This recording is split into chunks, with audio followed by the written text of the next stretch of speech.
ശ്രീമദ് ഭഗവത്ഗീത അധ്യായം 2 സാംഖ്യയോഗം ശ്ലോകം 64. രാഗദ്വേഷവിയുക്തൈസ്തു വിഷയാനിന്ദ്രിയൈശ്ചരൻ ആത്മവശൈർവിധേയാത്മാ പ്രസാദമധിഗച്ഛതി. He is devoid of like and dislike, self-controlled, who is using object of sense with sense gratification attain the grace of the Supreme Lord. രാഗദ്വേഷവിയുക്താത്മൻ, സ്വായത്തം വിഷയോത്സുകൻ, സ്വയമാത്മാ നിബന്ധിതൻ ഭക്തൻ, ഭഗവത് പ്രസാദ പ്രാപ്യനാമവൻ. രാഗദ്വേഷവിയുക്തൈസ്തു വിഷയാനിന്ദ്രിയൈശ്ചരൻ ആത്മവശൈർവിധേയാത്മാ പ്രസാദമധിഗച്ഛതി. ധന്യവാദः.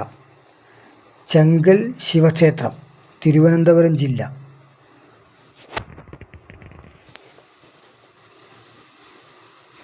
ചെങ്കൽ ശിവക്ഷേത്രം, തിരുവനന്തപുരം ജില്ല.